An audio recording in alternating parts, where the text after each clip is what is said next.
한국직업방송과 연합뉴스TV가 함께 만드는 취업 전문 뉴스, 투데이 고용플러스입니다. 24시간 보도 채널 연합뉴스TV가 2022년까지 일자리 창출을 위한 공익 채널인 한국직업방송을 위탁 운영하게 됐습니다. 연합뉴스TV는 8일 서울 연합뉴스빌딩 대회의실에서 한국직업방송 착수 보고회를 개최했습니다. 이번 보고회에는 조성부 연합뉴스TV 대표이사와 김동만 한국산업인력공단 이사장 등 주요 관계자들이 참석했습니다. 한국직업방송은 현 정부의 가장 중요한 국정과제인 일자리 창출에 기여하는 것을 목표로 하는 공익 채널로서 정부 입찰로 선정된 방송사가 위탁을 받아 운영하게 됩니다. 지난 3월부터 사실상 마비 상태에 빠진 사회적 대화기구 경제사회노동위원회가 결국 의결 구조를 손보기로 했습니다. 위원 해촉 규정도 신설하기로 했는데 노동자 위원들을 겨냥했다는 점에서 논란도 예상됩니다. 강은나래 기자입니다. 탄력 근로제 확대에 반대하는 계층별 대표 노동자위원 3인의 보이콧으로 최근 2달간 의결 기능을 상실했던 경사노위. 결국 의결 구조 자체를 뜯어 고치기로 했습니다. 노사정 어느 한쪽이라도 위원들이 절반 이상 참석하지 않으면 의결이 불가능하도록 한 규정을 완화하기로 했습니다. 위원 해촉 규정도 신설키로 했습니다. 회의에 계속 불참하면 위원 자격을 박탈하겠다는 겁니다. 관련법을 고치는데 시일이 걸리는 만큼 당분간 운영위 중심으로 경사노위를 운영하겠다는 계획. 하지만 이번 의결구조 개편이 사실상 계층별 대표 노동자위원들을 겨냥한 것인 만큼 논란도 불가피해 보입니다. 계층 대표 없이도 굴러갈 수 있는 경사노위, 보이콧라든가 이런 거 말고는 사실 저희가 의사표시할 기회가 없는 곳이잖아요. 참여가 서로 보장되는 그런 경사노위가 되기를 여전히 바라고 있고요. 탄력 근로제 단위 기간 확대문 의결은 포기하고 현재 합의 단계에서 논의를 종결키로 했습니다. 국민연금 개혁특위 활동기간 연장은 이미 물 건너갔지만 논의 불씨는 이어간다는 방침입니다.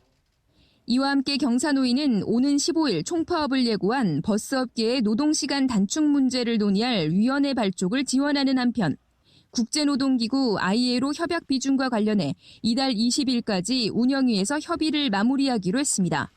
연합뉴스TV 강은나래입니다. 정부가 내수기업의 온라인 수출과 스타트업의 해외 진출 활성화를 위해 2022년까지 온라인 수출 기업 15,000개를 육성합니다. 중소벤처기업부는 8일 홍남기 부총리 겸 기획재정부 장관 주재로 열린 경제활력 대책회의에서 이런 내용을 담은 중소벤처기업 수출, 해외 진출 지원 대책을 논의했습니다. 온라인 소량 수출 활성화를 위해 정부는 수출 물량 집접을 위한 마케팅과 광고, 물류비 등을 지원할 방침입니다. 또 보관과 통관, 배송을 모두 처리하는 전자상거래 수출 통관 물류센터와 자동 수출 신고가 가능한 통관 물류 신고 시스템을 구축할 계획입니다. 한진그룹의 차기 회장 자리를 놓고 이상 기류가 감지되고 있습니다. 내부 이견으로 아직 총수를 결정하지 못하고 있다는 건데 고 조양호 회장의 세 자녀가 경영권 갈등을 빚는 것이 아니냐는 관측이 나옵니다. 배삼진 기자입니다. 공정거래위원회가 올해 대기업 집단 총수 지정 결과 발표를 돌연 연기했습니다. 한진그룹이 공정거래법상 동일인 즉 총수 변경 신청서를 제출하지 않았기 때문입니다. 한진 측에서는 기존 동일인의 작고 이후 차기 동일인을 누구로 할지에 대한 내부적인 의사 합치가 이루어지지 않아 동일인 변경 신청을 못하고 있다고 소명하였습니다. 조원태 대한항공 사장은 선친의 장례를 치른 뒤 8일 만인 지난달 24일 한진그룹 지주사인 한진칼 회장으로 선임됐습니다. 이에 따라 조원태 회장의 그룹 총수직 승계가 재계 안팎에서 기정사실로 받아들여졌습니다. 하지만 총수 변경이 늦어지면서 조원태 회장, 조 회장의 누나 현아 씨, 동생 현민 씨 간의 경영권 갈등설이 불거지고 있습니다. 한진칼의 지분은 고 조양호 회장 일가와 특수관계인이 28.8%로 가장 많이 보유하고 있습니다. 이 가운데 고 조양호 회장의 세 자녀가 가진 지분은 각각 2.3%대로 비슷합니다. 2천억 원대의 상속세 문제가 걸려있는 고 조양호 회장의 지분 17.84%를 어떤 방식으로 상속할지, 누구에게 경영권을 줄지를 놓고 이들 3남매 사이에 이견이 있는 것 아니냐는 관측이 나옵니다. 하지만 한진그룹 관계자는 공정위에 관련 서류 제출이 늦어진 것 외에 내부적으로 알려진 사실이 없다며 말을 아꼈습니다. 공정위는 한진그룹의 자료 제출 기한을 일주일 연기해준 상황.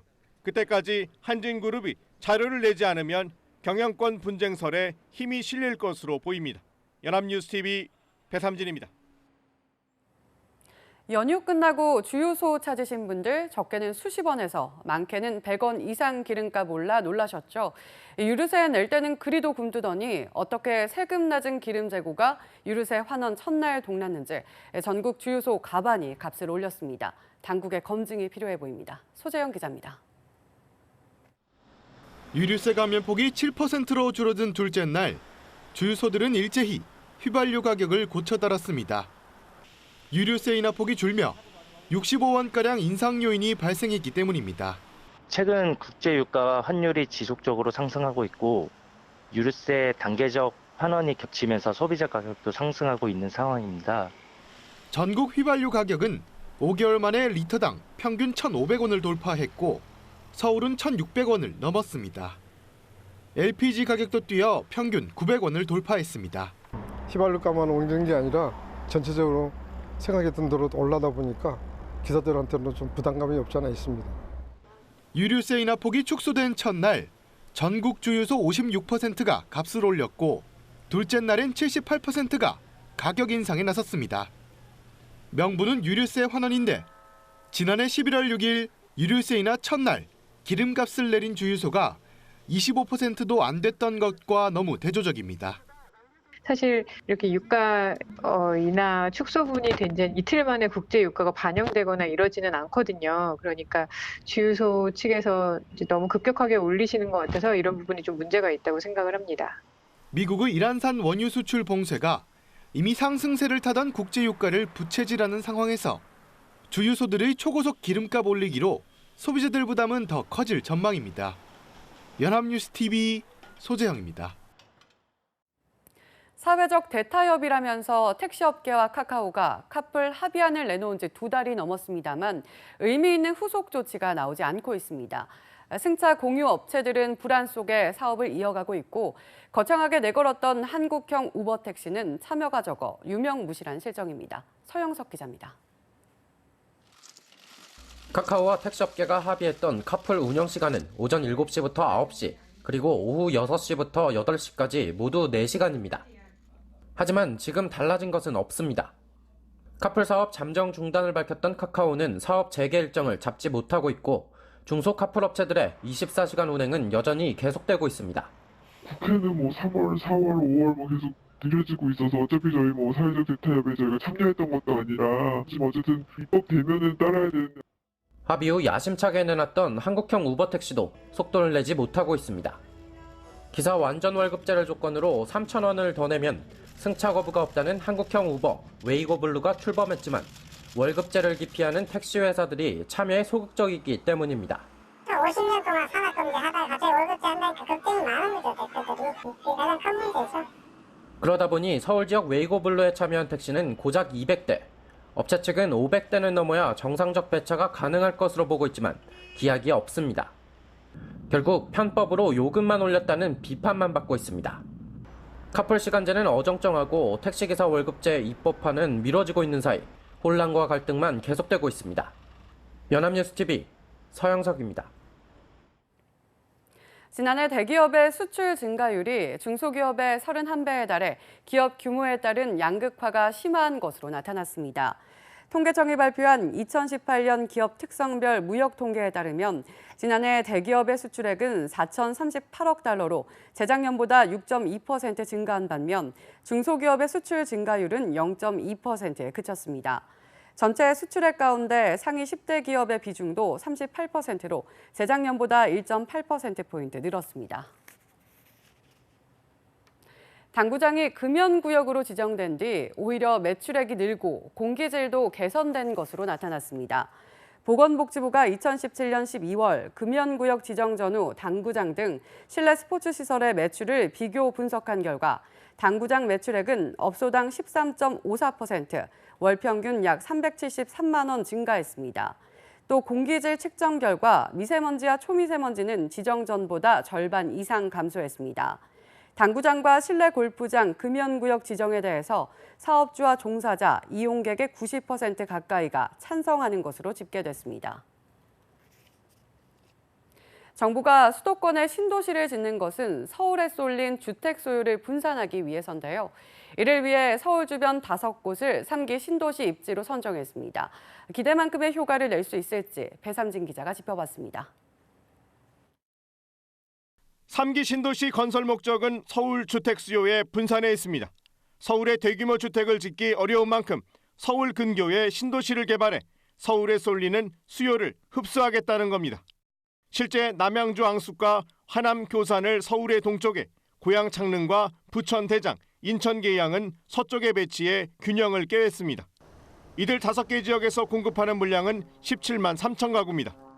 쾌적한 주거 여건을 갖춘 다양한 주거 공간들을 서울 근접한 곳에 이곳저곳 다양하게 만들어 놓게 되면은 한 곳으로 쏠려 갖고 집값이 급등하는 그런 문제를 막을 수 있다고 봤습니다.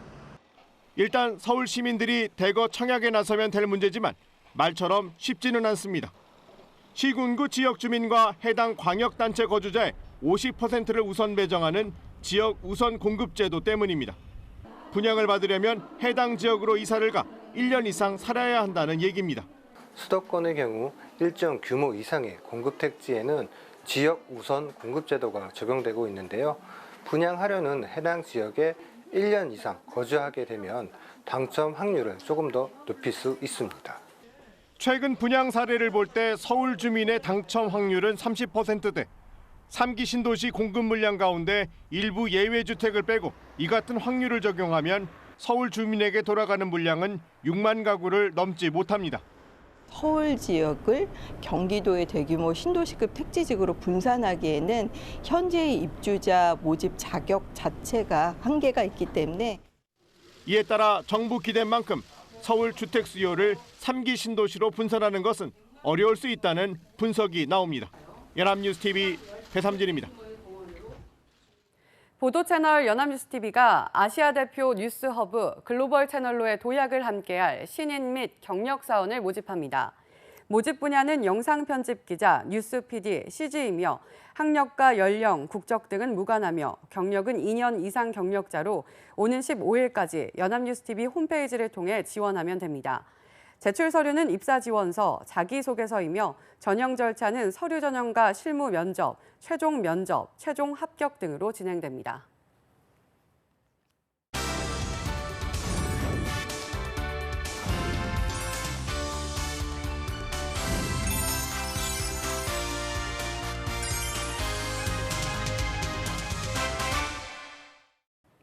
대한민국 50만 구직자의 일자리 현황을 데이터로 풀어봅니다. 투데이 데이터 뉴스 시간, 안치홍 아나운서 안녕하세요. 안녕하세요. 네, 데이터 뉴스 시간입니다. 데이터만으로 살펴보는 대한민국의 현재는 어떤 모습일까요? 오늘 데이터 뉴스 시간에 우리 사회의 다양한 면을 낱낱이 살펴봅니다. 네, 데이터만으로 현상을 바라볼 때 가장 큰 장점은 객관적인 시선으로 가감없이 모든 것을 말한다는 것이죠. 과연 데이터 속 대한민국의 모습은 과연 어떨지 궁금하네요. 네, 이 경제협력개발기구 OECD가 최근 흥미로운 자료를 발표했습니다. 한눈에 보는 사회 2019라는 이름의 보고서는 OECD 36개 회원국과 주요 협력국의 사회상을 면면히 비교한 자료인데요. 2, 3년마다 발표되는 이 보고서를 살펴보면 우리나라의 현재 상황은 물론 다른 OECD 국가와도 비교할 수 있어서 우리나라의 현재 모습을 살펴볼 때 좋은 참고 자료가 될 수 있습니다. 뿐만 아니라 의외의 면도 발견할 수 있는데요. 우선 고용률과 실업률을 살펴보겠습니다. 2017년 우리나라의 고용률은 66.6%였는데요. 이는 69.4%인 OECD의 평균보다 낮은 수준입니다. 아마 많은 분들이 예상하셨겠죠. 하지만 실업률에 관한 데이터는 의외의 결과가 나왔습니다. 같은 해 우리나라의 실업률은 3.8%로 6.8%인 OECD 평균보다 2배 가까이 낮은 수치를 나타낸 거죠. 네, 경제 사정을 보면 고용률뿐만 아니라 실업률에서도 OECD 다른 국가에 비해서 많이 나쁠 것 같은데 고용률에서도 큰 차이가 없을 뿐더러 실업률 역시 상대적으로 좋은 성적을 냈네요. 네, 그렇습니다. 뿐만 아니라 최근 거론되고 있는 빈부격차에 관한 문제에서도 평균 수준을 보인 것으로 조사됐습니다. 중간에 있는 가구의 소득을 뜻하는 중위소득은 우리나라의 경우 2016년 조사에서 23,362달러로 나타났는데요. 참고로 OECD 평균은 23,042달러였으니 큰 차이가 없는 셈입니다. 또 소득 불평등 정도를 나타내는 지니 계수와 상위 10% 평균 소득을 하위 10% 평균 소득을 나눈 값을 뜻하는 소득 배율은 2016년 기준으로 각각 0.295와 9.0이었습니다. 이 계수들은 수치가 작을수록 소득 분배 불평등이 덜하다는 뜻인데요. OECD 평균이 각각 0.315, 9.3이었으니 오히려 우리나라가 다른 OECD 국가에 비해 상대적으로 소득에 대한 불평등이 덜하다는 겁니다. 네, 늘 우리 안에서는 이 소득 불균형과 실업 문제에 대한 문제가 끊임없이 제기됐는데 OECD의 평균보다 양호하거나 비슷한 수준이라는 사실이 정말 놀랍습니다. 내부에선 여전히 개선해야 할 것이 많지만 그래도 상대적으로 사정이 낫다는 건가요? 네, 하지만 보다 면면히 살펴보면 어두운 단면도 보입니다. 소득의 균형에선 양호한 수준이었지만 중위소득의 50% 이하에 속하는 인구를 전체 인구로 나눈 값인 상대적 빈곤율에선 2016년 기준으로 봤을 땐 OECD 평균보다 3.6%가 높은 15.9%였는데요. 특히 65세 이상의 빈곤 비율만 보면 그 수준이 더욱 심각합니다. OECD 평균은 13.5%였지만 우리나라의 평균은 45.7%로 3배 이상 높은 수치를 나타내며 1위라는 불명예를 얻은 건데요. 2위인 에스토니아와 12%나 차이가 납니다. 전반적인 빈곤층은 물론 노인층의 빈곤 문제가 두드러지게 심각하다는 뜻입니다. 뿐만 아니라 노동시장에서 완전히 떠난 뒤 남은 기대 수명을 뜻하는 은퇴 후 기대 수명 역시 2017년 기준 남성이 12.4년, 여성이 15.5년으로 남녀 모두 OECD 국가 가운데 가장 짧은 수준입니다. 그만큼 나이가 들어서도 생계를 유지하거나 가족을 부양하기 위해서 일하는 경우가 많다는 의미죠. 네, 노인이 되어서도 끊임없이 일을 하는데 그럼에도 OECD 국가에서 가장 빈곤율이 낮다니 참 안타까우면서도 시급히 개선의 여지가 필요한 상황인 것 같습니다. 더군다나 우리나라의 경우 초고령화 사회가 될 시점이 얼마 남지 않았다는 전망이 끊임없이 나오는데요. 다른 국가에 비해 심각하다는 건 그만큼 사회 전반적으로 큰 문제가 될 가능성이 높다는 뜻이잖아요. 네, 그렇습니다. 뿐만 아니라 출산율 역시 OECD 국가 중에서 꼴찌를 기록하며 출산 가능 인구 대비 65세 이상 인구 비율을 뜻하는 고령 인구 부양비가 2060년엔 80%에 이를 것으로 조사됐습니다. 이 역시 OECD 회원국 가운데 가장 높은 수준인데요. 문제는 생산 가능 인구 역시 OECD의 다른 국가에 비해 적다는 겁니다.